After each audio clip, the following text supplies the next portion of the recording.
contre le Christ. Il y en a plusieurs, et c'est par là que nous connaissons que c'est la dernière heure.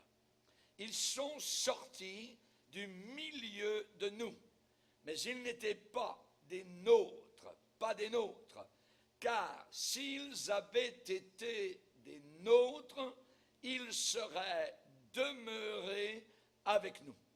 Mais cela est arrivé afin qu'il soit manifeste, bien clair, que tous ne sont pas des nôtres.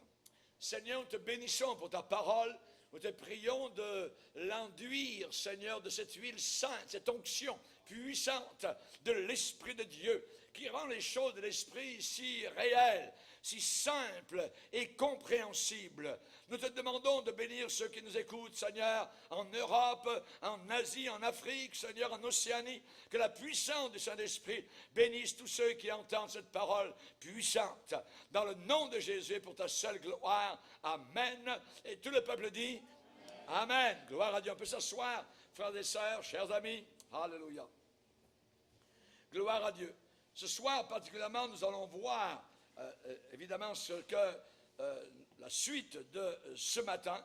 Et nous avons vu, évidemment, ce matin, comment un homme est connu par les fruits qu'il porte. Ce sont les fruits et non pas les dons. Ce ne sont pas les charismes, mais c'est le caractère qui est le plus important. Certaines personnes, au jour de l'éternité, seront devant le trône de Dieu et diront « Seigneur, nous avons utilisé les dons que tu nous as donnés, les charismes. On a chassé des démons, on a accompli des miracles en ton nom. » Et le Seigneur leur dira « Ce qu'il vous manquait, c'est le caractère.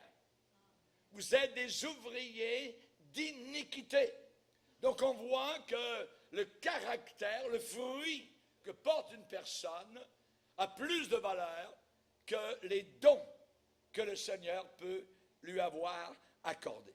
Et c'est la raison pour laquelle il y a des faux prophètes, de faux hommes de Dieu, de faux pasteurs qui se font appeler tels quels.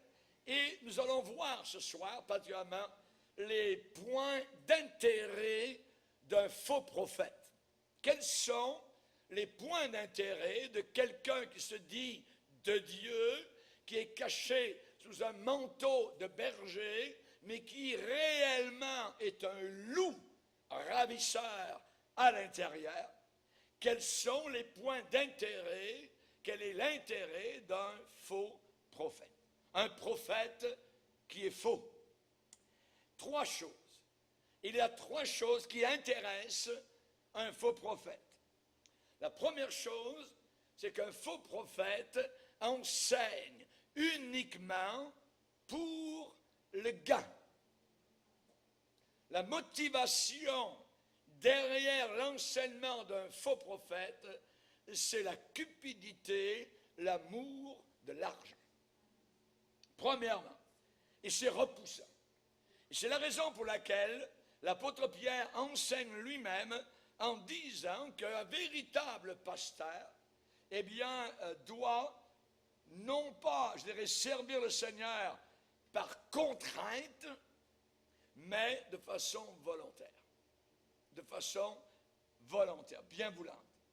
Non pas, dit Pierre, dans 1 Pierre chapitre 5, verset 2, pour un gain sordide, il emploie l'adjectif sordide, un amour d'argent sordide, mais avec dévouement. Un dévouement. Le contraire. Non pas comme dominant sur ceux qui vous sont échus en partage, mais étant les modèles du troupeau. C'est ce que la parole de Dieu enseigne. Mais le faux prophète, le faux pasteur, donne un enseignement. Il y a une saveur biblique, évidemment, pour que ça soit crédible par ceux qui sont à ses pieds. Mais la véritable motivation, c'est l'argent. Un salaire sordide. C'est ce que la Bible enseigne. Il est vrai qu'un ouvrier authentique du Seigneur mérite son salaire. La Bible déclare dans 1 Timothée chapitre 5 que les anciens, les pasteurs, qui conduisent bien, c'est-à-dire qui ont une bonne direction par rapport aux troupeaux, et bien que ces gens-là soient jugés dignes d'un double honneur. Surtout ceux qui travaillent à la prédication et à l'enseignement. À l'enseignement. Enseigner le peuple de Dieu.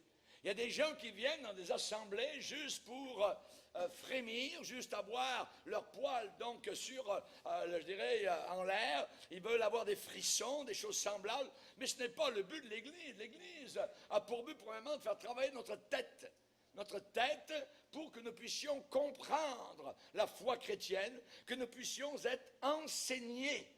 Enseigner est très important parce que l'enseignement nous protège, nous garde des écueils, des faux prophètes, de tout ce qui pourrait donc nous faire égarer loin du Seigneur. Et un véritable homme de Dieu va toujours chercher à protéger son troupeau.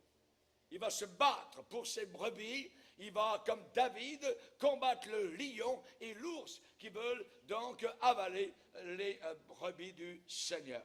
Le faux prophète enseigne uniquement pour un gain sordide. Évidemment, donc, de l'autre côté, on ne peut pas s'attendre à ce que quelqu'un vive de rien. Ça, c'est certain. Voyez, l'ouvrier, dit l'apôtre Paul, mérite son salaire. Paul emploie 3 exemples. Il va parler du service militaire, il va parler de planter une vigne, un planteur de vigne, et il va parler de paître un troupeau. Si quelqu'un est un berger de troupeau, est-ce qu'il ne boira pas le lait des brebis ou les fromages faits par les brebis? Certainement. Si quelqu'un plante une vigne, eh bien, il va regarder passer donc les raisins sous ses yeux sans y participer. Non, il va participer aux fruits de la vigne. Et si quelqu'un fait un service militaire, est-ce qu'il le fait à ses propres frais? Jamais de la vie. C'est le gouvernement qui paye pour que quelqu'un fasse un service militaire. C'est la même chose, évidemment, dans l'Église de Dieu, une Église normale, une Église vraie et authentique. Eh bien, le pasteur participe donc au lait des brebis, il participe à la vigne, et d'une façon donc normale. Et Paul enseigne en disant, le Seigneur a ordonné à ceux qui annoncent l'Évangile de vivre de l'Évangile. De vivre de l'Évangile. Un jour, il y avait une dispute dans une réunion de comité d'église sur savoir comment payer le pasteur. Et le pasteur qui était là s'appelait Thomas Carlyle, qui est un homme très connu, et dans le comité, il y avait son père.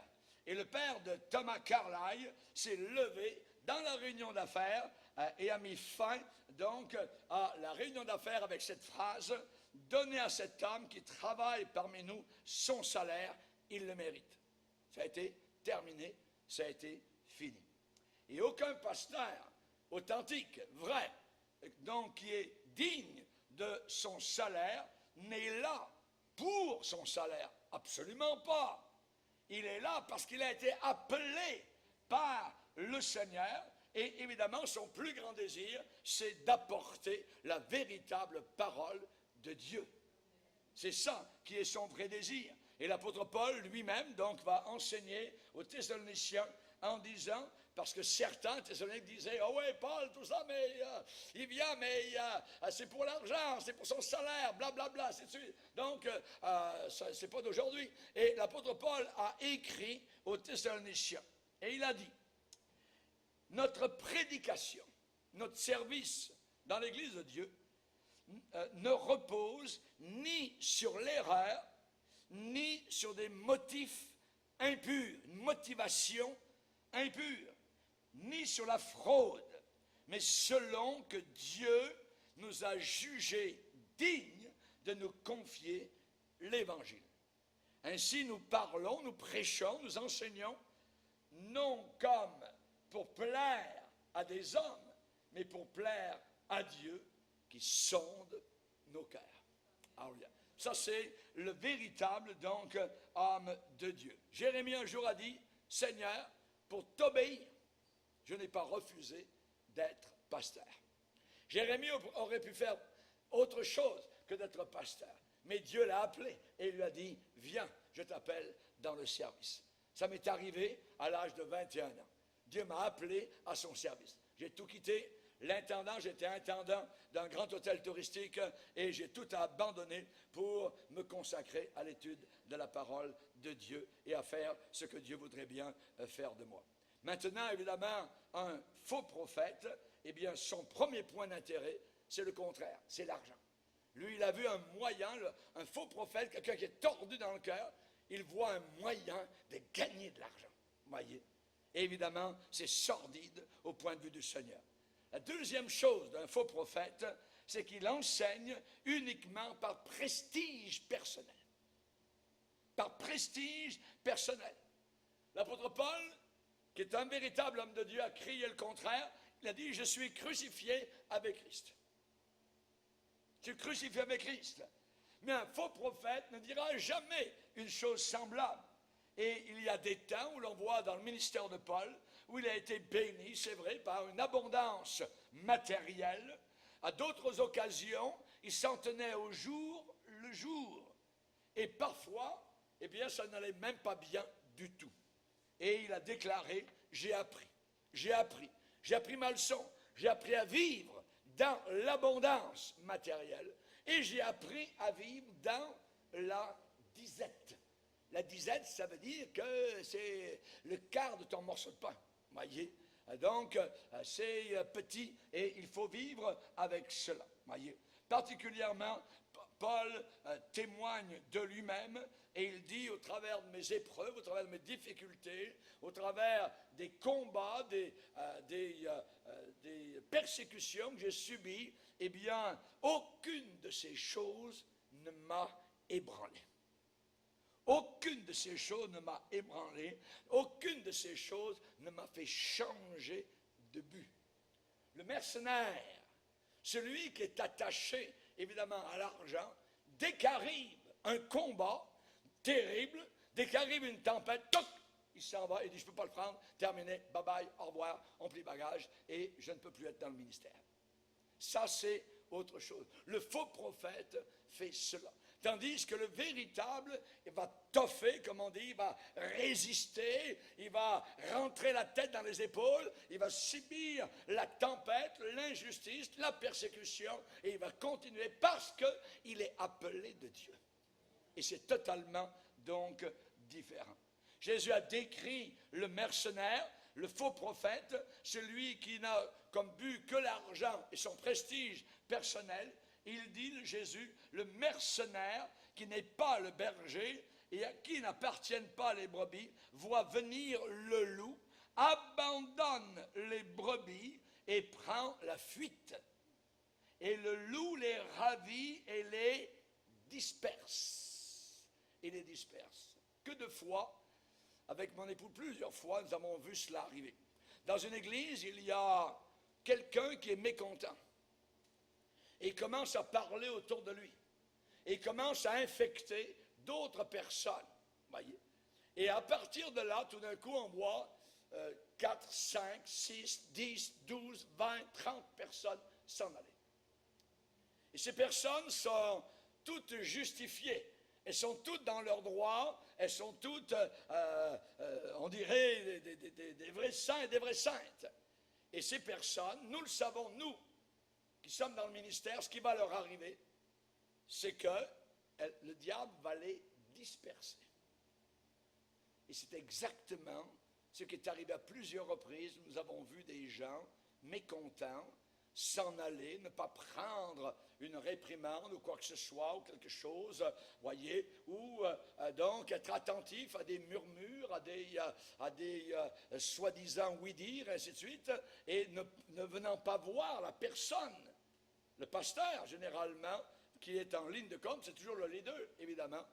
Et ce qui arrive, généralement, c'est que nous voyons ces personnes être mues par Satan, être dispersées et être parquées devant leur écran de télévision et dire « J'aime Dieu, je suis sauvé, je lis ma Bible, et ainsi de suite, mais c'est à la maison. » Ces personnes sont en train de vivre un grand mensonge. Ces personnes ont été disloquées, ont été, à cause de leur murmure, à cause de leur manière de ne pas prendre, évidemment, donc, les choses et d'écouter, évidemment, ce que le diable veut leur faire croire. Ces personnes sont des victimes. Et, évidemment, donc, il est dit, le loup les ravit et les disperse. Des disperse. Regardez dans toute division, généralement, ils partent, la tête haute, c'est merveilleux, oh, nous, on a l'affaire, tout ça, puis on va aller là-bas, puis à telle église, puis là, vous ne l'avez pas, ainsi de suite, vous ne connaissez pas le pasteur, et il y en a, toutes sortes d'affaires qui sortent. Nous savons que bientôt, ces gens-là vont être dispersés.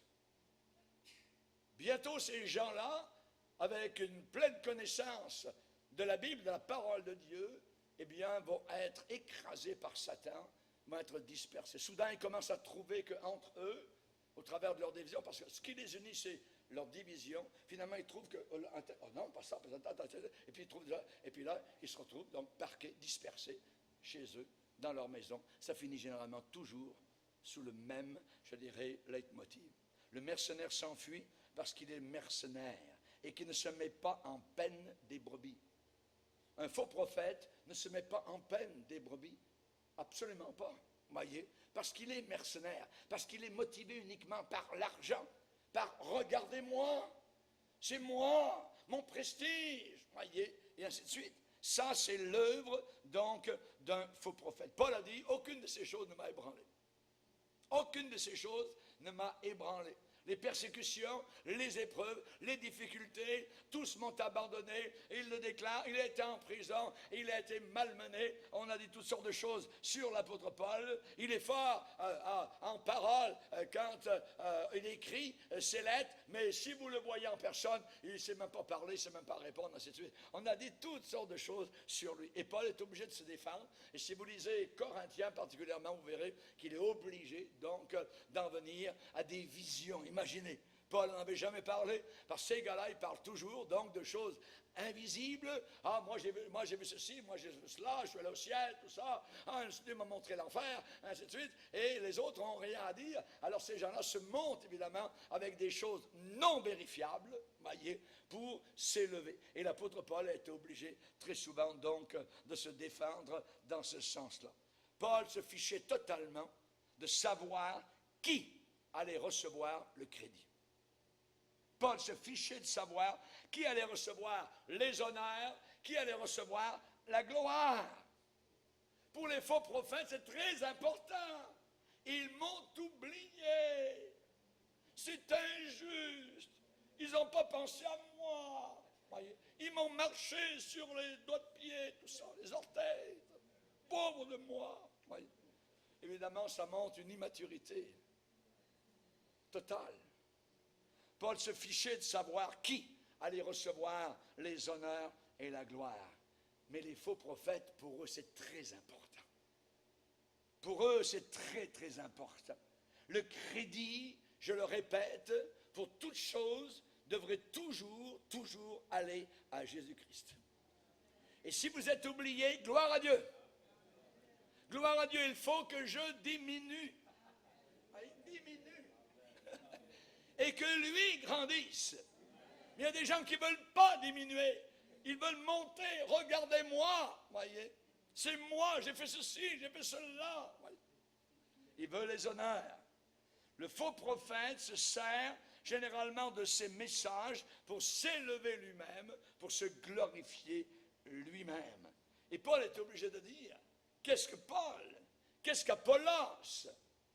C'est quoi ces gens-là? Qu'est-ce que nous sommes, nous, serviteurs de Dieu? Simplement des ouvriers. Nous sommes simplement des serviteurs. Mais c'est Dieu qui donne le salut. C'est Dieu qui vous a donné la vie éternelle. Nous nous avons planté. L'un a semé, l'autre a arrosé. Mais nous ne sommes simplement que des serviteurs. Des serviteurs à votre service. Alléluia. Non pas à nous, mais à toi donne gloire. Lisez avec moi Psaume 115. Psaume 115. Psaume 115. Verset 1er. Non pas à nous, Éternel, non pas à nous, mais à ton nom donne gloire, à cause de ta bonté, à cause de ta fidélité. Amen. Nous avons besoin d'être diminués. Et lui a besoin d'être élevé. Lui seul. Non pas à nous. Non pas à nous.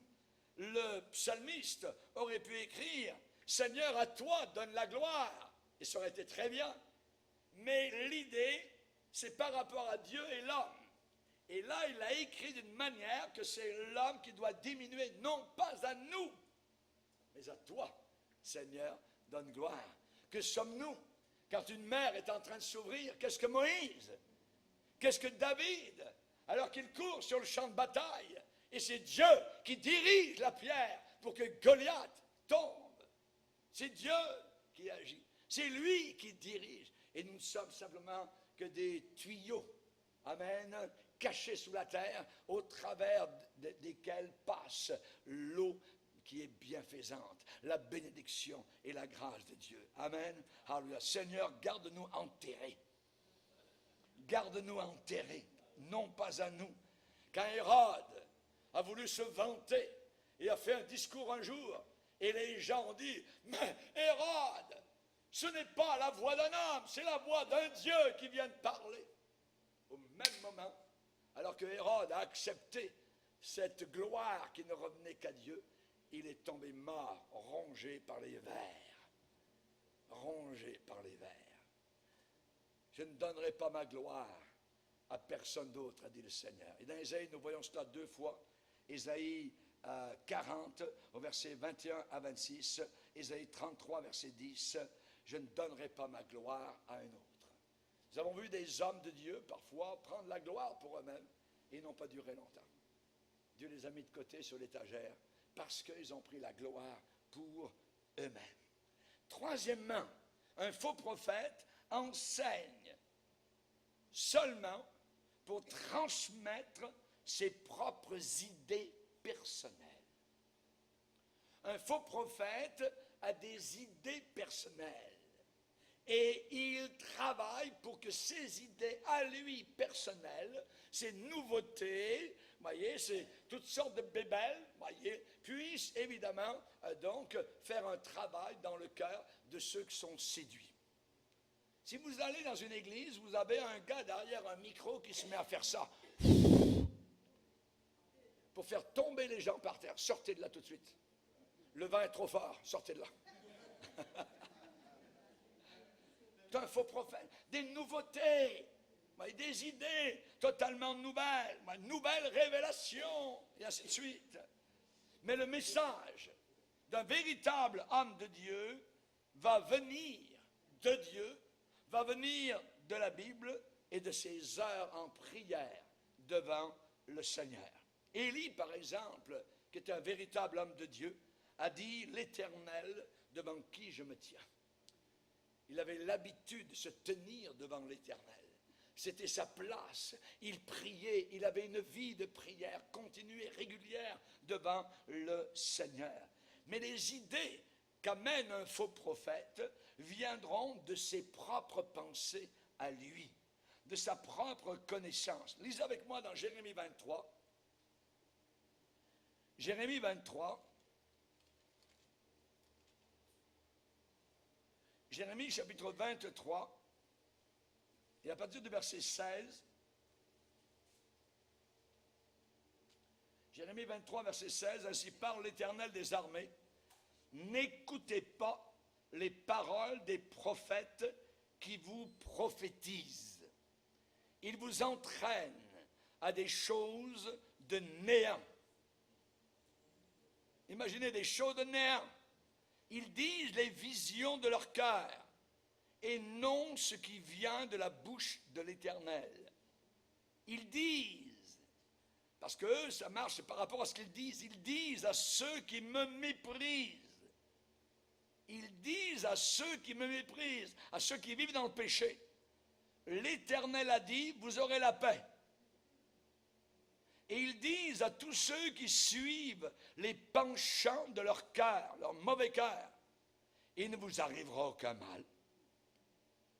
Qui donc a assisté au conseil de l'Éternel pour voir, pour écouter sa parole? Qui a prêté l'oreille à sa parole? Qui l'a entendu? Voici la tempête de l'Éternel, la fureur éclate, l'orage se précipite, il fond sur la tête des méchants. La colère de l'Éternel ne se calmera pas jusqu'à ce qu'il ait accompli, exécuté les desseins de son cœur. Vous le comprendrez. Vous allez comprendre. Dans la suite des temps, à la fin des temps, je n'ai point envoyé ces prophètes et ils ont couru. Je ne leur ai point parlé et ils ont prophétisé. S'ils avaient assisté à mon conseil, s'ils avaient été des véritables hommes de Dieu, ils auraient dû faire entendre mes paroles à mon peuple et les faire revenir de leur mauvaise voie, de la méchanceté de leurs actions. Ce que fait un véritable homme de Dieu. Quitte à se faire haïr, il va dire la vérité. Quelqu'un qui parle pour Dieu ne doit faire précisément rien que cela et rien de plus. Son devoir, c'est de dire aux autres la vérité telle qu'elle est en Jésus-Christ, et non pas ses propres conceptions personnelles. L'apôtre Paul allait jusqu'à un tel point en disant, même si je dois vous dire la vérité et que vous m'aimez moins parce que je vous aime plus, je vais continuer à le faire. Ça, c'est un homme de Dieu. On va le lire dans Corinthiens. 2 Corinthiens, chapitre 12, verset 15. 2 Corinthiens, chapitre 12, et le verset 15. Paul dit aux Corinthiens, pour moi, je dépenserai très volontiers et je me dépenserai moi-même pour vos âmes. Dussé-je, même au prix de, dussé-je, même si je devais, en vous aimant davantage, être moins aimé de vous. Rendez-vous compte? Alléluia. Merci Seigneur. Donc ça, c'est le véritable homme de Dieu. Même s'il est aimé un peu moins, et s'il aime davantage ces gens, il va leur dire les choses qu'il doit dire pour les faire revenir de leur mauvaise voie. On va lire un autre passage dans 2 Corinthiens 6, 2 Corinthiens 6, 2 Corinthiens 6, et au verset 11, Paul dit aux Corinthiens, notre bouche s'est ouverte pour vous, Corinthiens. Notre cœur s'est élargi. Vous n'êtes point à l'étroit au-dedans de nous, mais vos entrailles se sont rétrécies. Rendez-nous la pareille. Je vous parle comme à mes enfants. Élargissez-vous aussi. Il ne demande pas que vous vous engraissiez, que vous deveniez large. Il parle du cœur, que le cœur des Corinthiens s'élargisse pour continuer à aimer l'apôtre Paul, parce qu'il leur dit parfois des choses dures et qu'ils doivent cependant donc entendre. J'ai un livre que j'ai depuis des années par Walter Martin. Depuis que j'étais jeune pasteur au lac Mégantic, je me rappelle, j'avais déjà ce livre-là. Et ce livre est très utile, évidemment, pour un pasteur. Ça s'appelle « Le royaume des cultes ». Et donc, pour les sectes. Et à la page 15, il est écrit « Jésus-Christ a signalé que les faux prophètes viendraient. Aucun doute, dans l'esprit du Fils de Dieu, que cela arriverait. L'histoire des 5 premiers siècles de l'histoire chrétienne, avec les hérésies, témoigne de la véracité de ce qu'il avait prédit. » Ensuite, il dit, Jésus-Christ enseignant aussi que les fruits des faux prophètes seraient apparents, seraient visibles, et l'Église pourrait les détecter très facilement. Attention, dit-il, aux fruits d'un arbre corrompu. Ces fruits peuvent être autant doctrinaux, moraux ou d'éthique. une personne peut être éthiquement et moralement bonne selon les standards des hommes, mais si cette personne place son visage contre le Seigneur Jésus-Christ, s'il le rejette, son fruit est corrompu. Si la doctrine est fausse, si la parole de Dieu est tordue, on doit le rejeter comme un faux, comme un fruit gâté et pourri. C'est ce qu'il déclare. Fin de citation. Jean l'apôtre comprenait cela et il a dit, certains sont sortis du milieu de nous, mais ils n'étaient pas des nôtres. Ça veut dire que du milieu chrétien peut sortir des faux prophètes. L'apôtre Paul écrit cela tellement clairement que personne ne devrait se méprendre. Il a dit, ces hommes-là sont de faux apôtres, des ouvriers trompeurs, déguisés en apôtres de Christ. Ça veut dire qu'extérieurement, quand vous les regardez, c'est des bons pasteurs. Il n'y a pas de problème. Ils ont une Bible dans la main, ils parlent de Jésus et tout ça. Mais ils peuvent être faux à l'intérieur. Et c'est le fruit qui va me dire quelle sorte d'arbre c'est. Tant que le fruit ne sort pas de l'arbre, je ne sais pas. Est-ce que c'est un pommier? Peut-être. Est-ce que c'est un oranger? Est-ce que je vais le voir quand le fruit va sortir? Si c'est orange, comme une orange, c'est un oranger. C'est une pomme, c'est un pommier. Et je vais voir quelle sorte de personne, de ministère c'est par rapport uniquement au fruit qui, tôt ou tard, va sortir. Va sortir. Évidemment, les faux prophètes et les faux apôtres ont tout un champ d'action aujourd'hui. Pourquoi? Parce que c'est très facile, très simple de tromper et de séduire beaucoup de chrétiens. C'est très facile. Et les chrétiens font l'erreur entre, je le répète, le charisme, le don du Saint-Esprit et le caractère de la personne. Le caractère de la personne. Il faut faire la différence entre le don et le fruit. Quelqu'un peut faire des miracles, là vous épatez, mais il peut être un faux prophète. Et le message est toujours bien plus grand que le messager. Le message peut sauver des personnes et le messager peut aller en enfer avec tous ses dons. C'est ce que Jésus nous enseigne. Les chrétiens font l'erreur entre le show, l'art. Depuis environ 30 ans, nous avons maintenant des artistes dans l'Église. Imaginez. Montrez-moi ça une seule fois dans le Nouveau Testament. Les artistes chrétiens. Artistes. Le show est entré dans l'Église. Les arts, les danses, la mise en scène.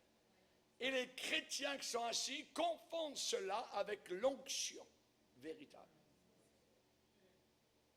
Ils font l'erreur entre le matérialisme et la bénédiction de Dieu. Parce que monsieur conduit une limousine, parce que monsieur habite la plus belle maison de quartier, c'est qu'il est béni de Dieu. Mais non!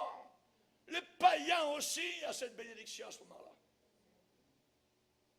Les chrétiens font une erreur flagrante. Parce que monsieur marche bien dans ses finances, ça veut dire qu'il est béni du Seigneur? Absolument pas. Des millions de païens sont bénis à ce moment-là par le Seigneur. Ça ne veut rien dire. Absolument rien. Quelqu'un peut être très pauvre et vivre à la bougie et être béni du Seigneur. Dans beaucoup de cas, notre foi est tout à fait vulnérable. Vulnérable. Pourquoi? Parce qu'il y a une sortie, il y a un éloignement, il y a une dérive dans l'enseignement et le système de valeurs de ceux par rapport à ceux qui sont partis avant nous, qui sont dans la gloire. Ceux qui sont partis avant nous dans la gloire n'enseignaient jamais la prospérité. Et si vous êtes bénis, vous allez être prospère, ainsi de suite. Nous voyons Paul qui était en prison, nous voyons donc Job qui a tout perdu un jour, ainsi de suite. Et Dieu était avec lui. Dieu était avec lui. On me demande fois après fois, pasteur, qu'est-ce que Dieu est en train de faire de nouveau? C'est une grande question que beaucoup de chrétiens se posent. Qu'est-ce que Dieu est en train de faire de nouveau sur la terre? Est-ce qu'il y a quelque chose que Dieu est en train de faire de nouveau sur la planète? Ces gens-là qui posent ce genre de questions ont une préoccupation pour le spectaculaire. Pour le spectaculaire, le spectacle. Voyez? C'est plus la croix qui les attire. C'est plus le sang, la souffrance, l'identification aux souffrances de Christ. Non! Le spectacle, faites-nous un spectacle. Et les chrétiens viennent parfois à l'église comme ils vont au cinéma. Ils viennent au spectacle. Il n'y a plus de vie spirituelle. On vient de leur couper littéralement l'herbe sous les pieds. Et ils sont en train de s'étouffer. Il n'y a plus d'oxygène spirituel. C'est plus la croix, c'est plus Jésus, c'est plus le ciel. Non, c'est les choses de la terre. C'est ce qui, aujourd'hui, donc, est important. C'est pas ce qui s'en vient, le ciel, l'éternité. Non! C'est le maintenant. Voyez? C'est s'accomplir, se réaliser. C'est ta vision. C'est plus le ciel, le paradis, la gloire céleste qui nous attend. Voyez? Non. C'est le maintenant. Le maintenant. Et ils ne s'occupent que des choses de la terre. Voyez? Les choses de la terre, c'est ce qui les intéresse. Et évidemment, donc, les gens sont préoccupés par l'inattendu, par le show, par le spectaculaire, ce qui est éblouissant, voyez, c'est tout du camouflage, évidemment, c'est tout un aveuglement total, c'est Hollywood qui est en train d'entrer à l'intérieur de l'église spectacle. On ne vous demande plus rien. On ne vous demande plus de quitter votre péché. Je suis homosexuel et je vais rester un chrétien homosexuel. Voilà ce qu'on entend maintenant de personnes donc, qui sont bien assis à l'intérieur de l'Église. Je vis en concubinage, mais Dieu m'aime tel que je suis. Eh bien non. Dieu ne t'aime pas tel que tu es. Il demande évidemment que tu épouses la personne ou que tu la quittes. La préoccupation est là. La Bible parle de miracles mensongers à la fin des temps. Mensongers. Dans la Bible, je vous en parlerai bientôt, il y avait un jeune prophète et un vieux prophète. Et le vieux prophète est allé voir, pour faire l'histoire courte, mais je vous en parlerai un jour, en plus en détail. Il est allé voir le jeune et la Bible dit 3 mots. Le vieux prophète a dit au jeune prophète quelque chose, et la Bible ajoute, il lui mentait. Le vieux prophète mentait au jeune prophète. C'est l'histoire de 2 prophètes. Le jeune était authentique, et le vieux était déjà pourri, et il a voulu corrompre le jeune prophète, et avec un beau sourire, et il a dit, Dieu m'a dit, tout ça, un ange m'est apparu, tout ça, il a mis la sauce, voyez, béchamel, et là, le jeune a cru tout cela. Et ça a été à sa ruine. Il lui mentait. Le mensonge aujourd'hui, c'est ce qui circule dans notre société. On ment depuis le haut du gouvernement jusqu'en bas, dans la rue, dans les ruelles, les arrière-cours. On ment à notre jeunesse. Tu es simplement un singe évolué. Et le professeur qui est en arrière est un faux prophète de Satan. Il lui mentait. Dans beaucoup trop de cas, l'Église est conduite et dirigée par des procédures d'affaires dans les mouvements reconnus, les dénominations. Chaque année, ils ont des procédures. Leur livre de loi, de bylaw, monte, voyez, article 28, 3, 4, ainsi de suite, et article ceci et cela, voyez. Et c'est conduit comme ça. Ce n'est plus le Saint-Esprit. C'est des procédures de business.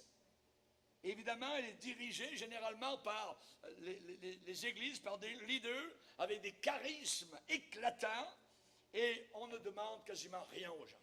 Venez vous asseoir, payez vos dîmes, vos offrandes, ça va suffire. On ne vous demande rien du tout. On appelle ça easy faith, la foi facile, qui ne demande aucune repentance, aucun éloignement du péché, qui ne demande aucune consécration.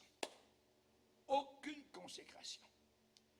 Alors, évidemment, nous devons faire attention aux gens qui sont attachés supposément aux enseignements de Jésus, mais avec derrière la tête une acquisition matérielle. C'est très dangereux, ces gens-là. Plutôt que d'avoir dans leur tête la récompense éternelle à leur esprit. L'histoire de perdre sa vie, ça n'existe plus, on ne l'entend plus parler. Aujourd'hui, c'est tout gagner dans les deux mondes. Tout gagner sur la terre, tout gagner dans le ciel. Mais non! Jésus dit, si quelqu'un veut me suivre, qu'il renonce. Renonce. On renonce à quoi? À rien. Qu'il renonce à lui-même. Qu'il se charge d'une croix, mais c'est honteux une croix. C'est abominable. Eh bien, charge-toi de ta croix, ton instrument de mort à toi-même. Et qu'il me suive. L'histoire de perdre sa vie. Si quelqu'un veut garder sa vie pour lui-même, il va la perdre. Il va la perdre. Certains prédicateurs aujourd'hui ont fait tellement des efforts inimaginables jusqu'à quasiment se blesser eux-mêmes, se faire mal pour essayer d'effacer, d'éliminer, de faire oublier que dans le monde, nous aurons des épreuves et des tribulations. Je lui montrerai tout ce qu'il doit souffrir pour mon nom. C'est une prophétie qui a été faite par Ananias à un jeune converti. Aujourd'hui, les fameux faux prophètes qui viennent dans les églises, ils viennent, ils disent, oh, alléluia, oh, Dieu me montre que tu vas avoir un grand ministère. Des foules vont venir à tes pieds, tout ça. Tu vas voyager dans des avions très confortables, tout ça. Ça va, des foules, des milliers de personnes vont courir vers toi pour entendre ce que tu as dit. Les gens écoutent ça. Imaginez ce monsieur-là qui vient d'entendre ça. Il retourne à son église locale. Le problème que le pasteur va avoir avec ce gars-là. Il est infecté, le venin diabolique est injecté dans son cœur. Le faux prophète vient de lui dire qu'il aura un ministère tout glorieux, tout ça. Un vrai homme de Dieu, un jour, a prié pour un jeune converti et lui a dit, oh, le Seigneur me montre que tu vas souffrir beaucoup. Jamais vous n'entendez ça dans les paroles que les prophètes faux déclarent à nos pauvres petits chrétiens crédules. Ils sont comme des canards et le faux prophète, pop, pop, pop, pop, pop. Des canards assis, tout. Il faut faire attention. Il faut veiller. Je lui montrerai tout ce qu'il devra souffrir pour mon nom. Souffrir? Souffrir? Mais je ne suis pas venu à l'église pour souffrir. Eh bien oui, tu vas souffrir. C'est le camp de travail. C'est comme cela qu'on est des véritables enfants. Et on va souffrir ensemble. Alléluia. Gloire au Seigneur. Pierre va plus loin, il va dire, armez-vous aux armes, citoyens. De quoi? Il va dire, armez-vous de la pensée de souffrir. Tu vas souffrir à cause de ta foi en Jésus. Alors arme-toi. Pierre va dire, c'est une arme. La pensée de souffrir va te garder dans le chemin étroit. Si quelqu'un veut me suivre, qu'il renonce à lui-même. Tous ceux qui veulent vivre pieusement Jésus-Christ seront persécutés. Ce n'est pas tous ceux qui veulent vivre pieusement Jésus-Christ seront honorés, glorifiés. Non, seront déshonorés, seront calomniés. Lisez avec moi encore dans Matthieu 5. La 8e béatitude. Verset 10, Matthieu 5, verset 10. Heureux ceux qui sont persécutés pour la justice, car le royaume des cieux est à eux. Matthieu 5, verset 11 maintenant. Heureux serez-vous lorsqu'on vous outragera. On n'aime pas ça, mais Jésus le promet. Qu'on vous persécutera, qu'on dira, là on parle de paroles, de discours à notre sujet, qu'on dira faussement de vous toutes sortes de mal à cause de moi.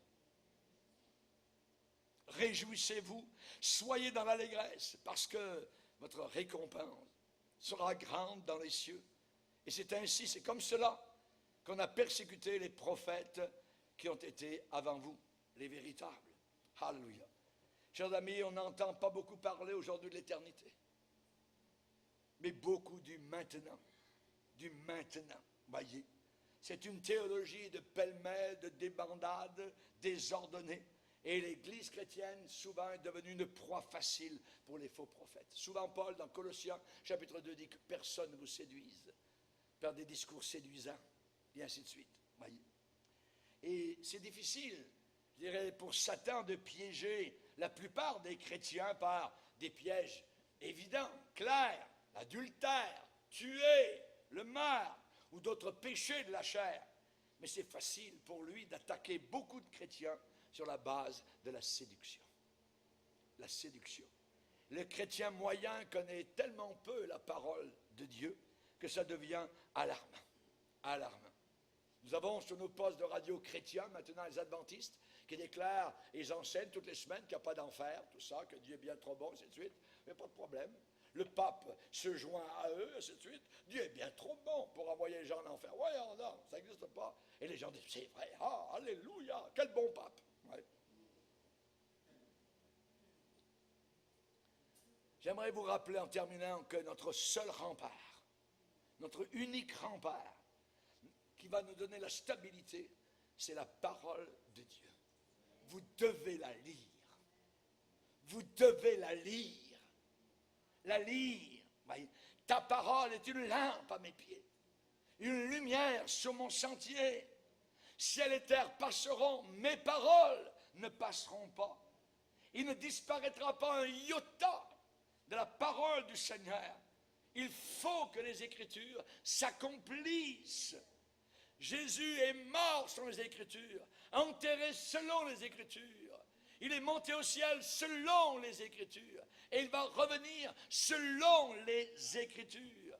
Souvent, il a dit à son peuple juif, n'avez-vous pas lu? N'avez-vous pas lu? Il faut lire les Saintes Écritures. Et je terminerai avec cette phrase merveilleuse du psaume 12.